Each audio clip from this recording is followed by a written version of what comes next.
but also in terms of our time, understanding and support for one another. Let us extend a helping hand to those who in need. Christmas teaches us to appreciate the beauties in our differences. आइए हम एक लघु नाटिका के माध्यम से उनके जन्म की वास्तविक घटना को समझने का प्रयास करते हैं। ईसा मसीह का जन्म इस प्रकार हुआ। उनकी माता मरियम की मंगनी यूसुफ से हुई थी, किंतु ऐसा हुआ कि उनके एक साथ रहने से पहले ही मरियम गर्भवती हो गई। उसका पति यूसुफ उसे चुपके से त्याग देना चाहता था, क्योंकि वह धर्मी था और मरियम को बदनाम नहीं करना चाहता था। वह इस पर विचार कर ही रहा था कि प्रभु का दूत उसे यह कहते हुए दिखाई दिया।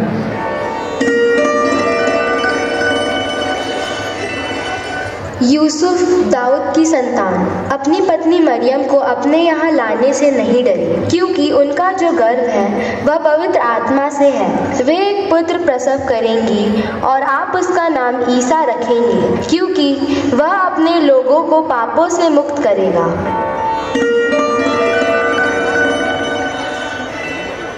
यह सब इसलिए हुआ कि नबी के मुख से ईश्वर ने जो कहा था वह पूरा हो जाए।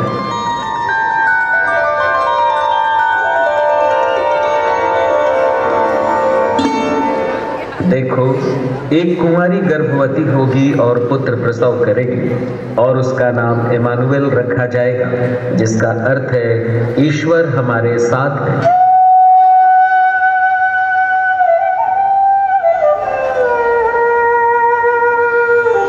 यूसुफ नींद से उठकर प्रभु के दूत की आज्ञानुसार अपनी पत्नी मरियम को अपने यहाँ ले आया। मरियम ने पुत्र प्रसव किया और उसका नाम ईसा रखा।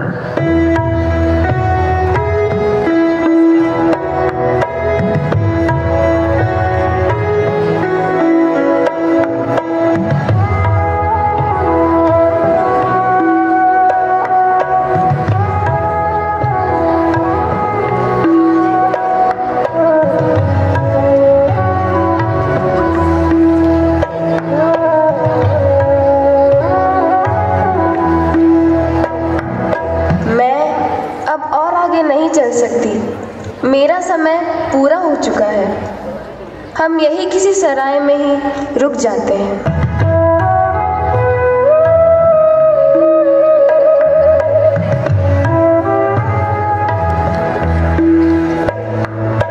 यहूदा देश के बेथलेहम में जनगणना के दौरान मरियम को प्रसव पीड़ा के समय कोई भी उचित स्थान नहीं मिला, जिसके कारण एक गौशाला घर में उन्होंने प्रभु ईसा को जन्म देकर एक चरनी में लिटा दिया।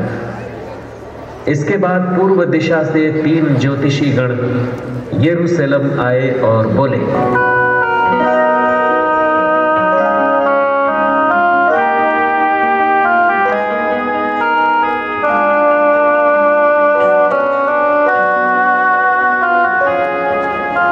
यहूदियों के नवजात राजा कहाँ हैं? हमने उनका तारा उदित होते हुए देखा है। हम उन्हें दंडवत करने आए हैं। यह सब सुनकर राजा हेरोद और सारा यरूशलेम घबरा गया। राजा हेरोद ने सब महायाजकों और शास्त्रियों की सभा बुलाकर उनसे पूछा, मसीह कहाँ जन्म लेंगे?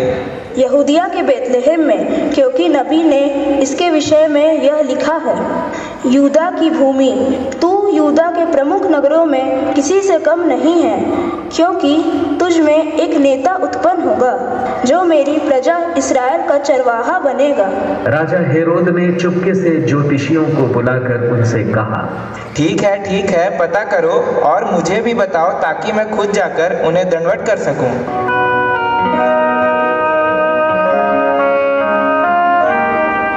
वे राजा की बात मानकर चल दिए। उन्होंने जिस तारे को उदित होते देखा था वह उनके आगे आगे बढ़ता रहा और वे उसका अनुसरण करते रहे। तब वह तारा उसी गौशाले पर ठहर गया जहां प्रभु ईसा जन्म लिए थे। वे बालक को देखकर आनंदित हुए और सोना, लोबान तथा गंधरस की भेंट चढ़ाए। उन्हें स्वर्गदूत ने चेतावनी देते हुए कहा, आप सभी राजा हेरोद के पास वापस ना जाएं, क्योंकि वह इस बालक को ईर्ष्यावश मारना चाहता है। अंततः ज्योतिषी गण अलग रास्ते से अपने अपने देश लौट गए। तब स्वर्गदूत ने पुनः यूसुफ से कहा, यूसुफ उठो, अपनी पत्नी मरियम और बालक को लेकर मिस्र देश चले जाओ, वहीं ठहरो जब तक ईश्वर का आदेश ना हो। राजा हेरोद बालक को मारना चाहता है, वह इस धरती पर अपना अधिकार बनाए रखना चाहता है। यूसुफ उठा और अपनी पत्नी मरियम और बालक ईसा को लेकर उसी रात मिस्र देश के लिए चल पड़ा। वह वहीं ठहरा जब तक राजा हेरोद की मृत्यु न हो।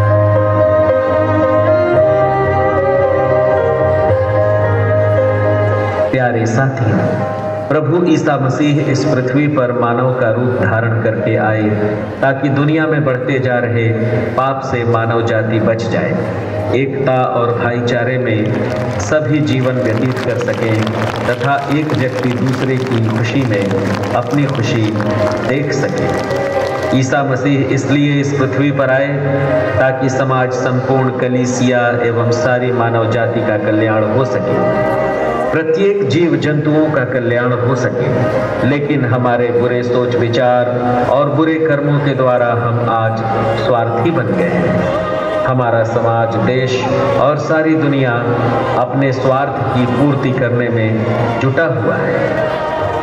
आए दिन चोरी, लूट मार, हत्या, दंगा फसाद और अन्य घृणित कर्मों के कारण हम ईश्वर की इच्छा के विरुद्ध जीवन यापन करते हैं। हमें चाहिए कि हम एक नेक इंसान बनकर समाज के कल्याण की बातें करें, अच्छे कर्म करें, सन्मार्ग पर चलें तथा इस ख्रिस्त जयंती पर्व की खुशी सभी लोगों में बांटें।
Good morning to all of you. Here I am to wish the peace and joy of Christmas.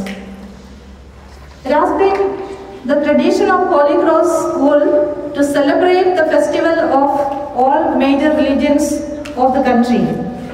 Taking that rich legacy forward, we are here to celebrate Christmas today.